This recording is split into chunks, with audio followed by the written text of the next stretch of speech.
तो hello students, एक बार फिर से आप सभी का बहुत बहुत स्वागत है अल्फा नीट में।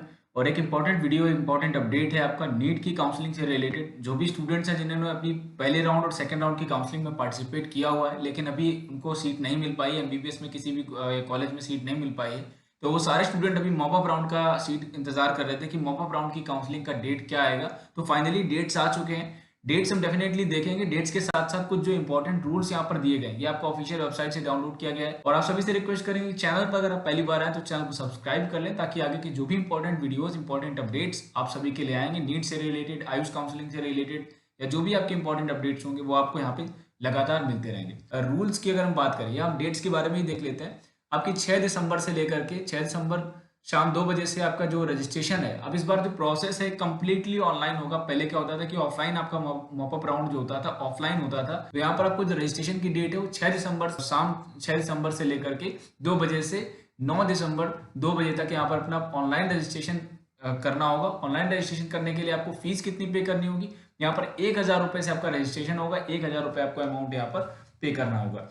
इसी के साथ जो सिक्योरिटी अमाउंट जमा करना है वो इसी डेट पे जमा करना है, 6 से 9 के बीच में। 6 दिसंबर से लेकर के 9 दिसंबर के बीच में आपको अपना सिक्योरिटी अमाउंट जो जमा करना है वो आपको सबमिट कर देना है। अब यहाँ पर सिक्योरिटी अमाउंट कितना होने वाला है? सिक्योरिटी अमाउंट अगर आप गवर्नमेंट की सीट के लिए है तो आपका यहाँ पर 30,000 होगा, और प्राइवेट सीट के लिए एमबीबीएस के लिए अगर हम बात करें तो वो आपका अमाउंट जो है वो आपका 2 लाख रुपए होने वाला है। अगर हम प्राइवेट बीडीएस की बात करें तो बीडीएस में आपका 1 लाख रुपए होगा। तो ये तीनों चीजें कि आप गवर्नमेंट सीट में 30,000, गवर्नमेंट प्राइवेट सीट में एमबीबीएस के लिए तो आपको वहां पर आपका 2 लाख सबमिट होगा। इसके अलावा आपका 1 लाख होगा बीडीएस के लिए। नेक्स्ट हम बात करते हैं, इसके बाद आपका जब सारा सिक्योरिटी अमाउंट जमा हो जाएगा, रजिस्ट्रेशन हो जाएगा, इसके बाद नेक्स्ट आपकी मेरिट लिस्ट रिलीज होगी। और उस मेरिट लिस्ट में आपका नाम जरूर होना चाहिए, ताकि अगर मेरिट लिस्ट में अगर आपका नाम नहीं होता है तो आप आगे की काउंसलिंग में पार्टिसिपेट नहीं कर पाएंगे, आप आगे चॉइस फिलिंग वाले प्रोसेस में नहीं जा पाएंगे। और अगर हम चॉइस फिलिंग में नहीं कर पाएंगे देन डेफिनेटली हमारा एडमिशन प्रोसेस वहां से खत्म हो जाएगा, आगे प्रोसेस नहीं हो पाएगा। तो आपको यहाँ पर मेरिट लिस्ट में अपना नाम चेक कर लेना, जो कि 9 दिसंबर को आपकी मेरिट लिस्ट भी रेडी हो जाएगी,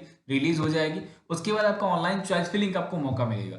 चॉइस फिलिंग आपका 10 तारीख से ओपन होगा। 10 तारीख 12 बजे से लेकर के 13 दिसंबर तक, मतलब लगभग 2 से 3 दिन का आपको टाइम मिलेगा चॉइस फिलिंग में। और आपको अपना अच्छे से चॉइस फिलिंग करना है। चॉइस फिलिंग करते टाइम पे कॉलेजेस के बारे में बहुत अच्छे से सारा कुछ चेकआउट करने के बाद प्रॉपर तरीके से तभी आप अपना कॉलेज फिल करें, और वही कॉलेज फिल करें जो आप लेना चाहते हैं। अननेसेसरी, क्योंकि अगर आपको एक बार कॉलेज अलॉट हो जाता है तो जो भी आपने सिक्योरिटी अमाउंट यहाँ पर जमा किया है, जो भी आपका सिक्योरिटी अमाउंट डिपॉजिट होगा, चाहे वो 30,000 हो, चाहे वो आपका 2 लाख रुपए हो, वो आपका जब्त हो जाएगा, वो आपको वापस मिलने वाला नहीं है। इसलिए बहुत ही ध्यान से, बहुत ही अच्छे तरीके से आप कॉलेज को फाइनल करने के बाद आगे का प्रोसेस करें। नेक्स्ट, आवंटन पत्र जो आपका जो अलॉटमेंट आएगा, रिजल्ट आएगा, परिणाम घोषित करने की तिथि यहाँ पर लिखा है 15 दिसंबर। 15 दिसंबर को आपका अलॉटमेंट या फाइनल आपका रिजल्ट आ जाएगा।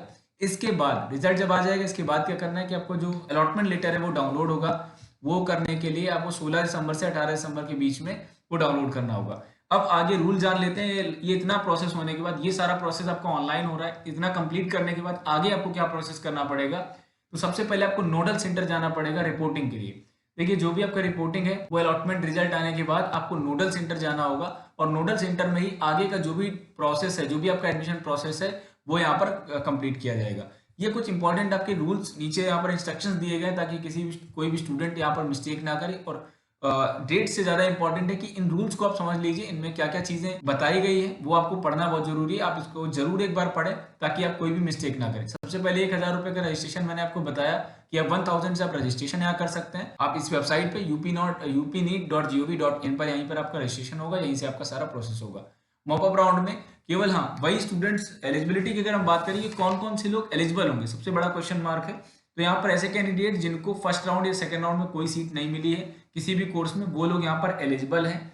पहली एलिजिबिलिटी आपकी ये है कि जिनको कोई भी अलॉटमेंट नहीं आया पहले और सेकंड राउंड में, वो लोग यहाँ पर कंप्लीटली एलिजिबल है। दूसरा, अगर आपको सीट मिली है लेकिन वो बीडीएस में सीट मिली है तो भी आप एलिजिबल है, लेकिन वो एलिजिबिलिटी आपकी अपग्रेडेशन के लिए होगी कि आप अपना जो सीट अपग्रेड करना चाहते हैं, इसके लिए आप अपग्रेडेशन के लिए पार्टिसिपेट करेंगे। तो अगर आपको यहाँ पर कोई एमबीबीएस में सीट मिल जाती है तो जो आपका बीडीएस वाला सीट है वो आपको वैकेंट हो जाएगा, आपको एमबीबीएस का सीट दे दिया जाएगा, जिसके लिए आपको 2 लाख रुपए सबमिट करके, अगर आपको प्राइवेट में मिलता है तो 2 लाख रुपए अमाउंट सबमिट करके आपके आगे आपको इसमें पार्टिसिपेट करने का मौका मिलेगा। तो जिन लोगों को बीडीएस में अलॉटमेंट आई है वो लोग पार्टिसिपेट करना चाहते हैं, उनको यहाँ पर एक बार मौका मिलेगा मॉपअप राउंड में पार्टिसिपेट करने का। यहाँ पर आपको फीस के बारे में बता दिया गया, 30,000 यहाँ पर फीस गवर्नमेंट कॉलेज के लिए और 2 लाख रुपए यहाँ पर आपको प्राइवेट कॉलेज MBBS कोर्स के लिए है। साथ में 1 लाख रुपए आपका BDS कोर्स के लिए, BDS में अगर कोई भी स्टूडेंट लाइक पार्टिसिपेट करे BDS को लेकर, तो यहाँ पर उनके लिए 1 लाख रुपए की सिक्योरिटी अमाउंट का प्रावधान रखा गया है। हाँ, ये इंपॉर्टेंट, जिन लोगों ने सिक्योरिटी अमाउंट पहले या दूसरे राउंड में जमा किया है, ऑब्वियसली आप लोगों को परेशान नहीं होना है। आपका जो सिक्योरिटी डिपॉजिट है वही सिक्योरिटी यहाँ पर आपकी एडजस्ट हो जाएगी, आपको अलग से दोबारा से अमाउंट नहीं सबमिट करना रहेगा। मॉपअप राउंड से आवंटित अभ्यर्थियों की प्रवेश प्रक्रिया नामित नोडल सेंटर से पूर्ण की जाएगी। देखिए, मॉपअप राउंड में आपका अगर एडमिशन होता है, फाइनल अलॉटमेंट आता है, तो आपका जो आगे का एडमिशन प्रोसेस है वो जो भी आपका नोडल सेंटर होगा, नोडल सेंटर में आपको जाके वहां पर अपना आगे का प्रोसेस कंप्लीट कराना होगा। साथ में जो भी आपका DD जमा होगा, आप जहाँ यहाँ पर फीस सबमिशन की बात करते हैं, फीस सबमिट कैसे होगा, हॉस्टल का आगे का क्या प्रोसेस होगा, तो यहाँ पर जो भी आपका DD सबमिट होगा, यहाँ पर लिखा है मॉपअप राउंड से निजी क्षेत्र के मेडिकल/डेंटल कॉलेजों में आवंटित अभ्यर्थियों को प्रवेश के समय शिक्षण शुल्क का बैंक ड्राफ्ट, जो आपका DD जमा होगा, जो महानिदेशक चिकित्सा शिक्षा एवं प्रशिक्षण उत्तर प्रदेश, जो आपका director general medical education and training के बिहाफ पे आपको पे करना होगा। जो आपका DD बनेगा वो इनके लिए बनेगा, डायरेक्टर ऑफ जनरल, जो आपका महानिदेशक चिकित्सा शिक्षा एवं प्रशिक्षण उत्तर प्रदेश, इनके नाम पे DD बनेगा, तो ये आपको यहाँ सबमिट करना होगा।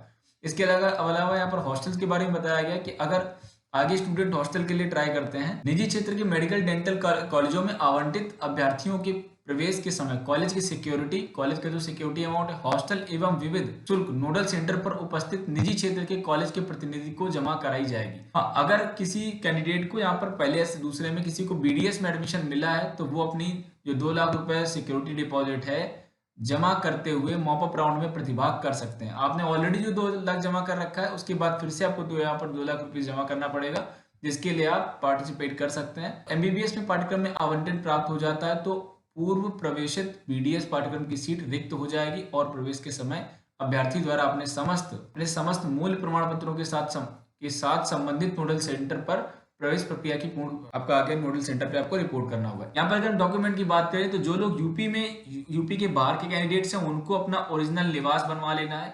आपको निवास और कास्ट सर्टिफिकेट, जो आप जाति प्रमाण पत्र बनवाने वाले हैं, वो यूपी स्टेट का होना चाहिए। आप सेंटर वाला लेके मत जाइएगा, अदरवाइज कास्ट, अगर आपके पास कास्ट सर्टिफिकेट, आप किसी रिजर्वेशन का बेनिफिट ले रहे हैं, उस केस में आपकी डेफिनेटली सीट कैंसिल होने के पूरे चांसेस हैं। इसलिए अपना स्टेट लेवल वाला जो कास्ट सर्टिफिकेट होता है उसको बनवा लीजिए। जो भी बच्चों ने एजुकेशन अपनी बाहर से की है, यूपी के बाहर से की है, उनको अपना जो निवास प्रमाण पत्र है वो बनवाना जरूरी है।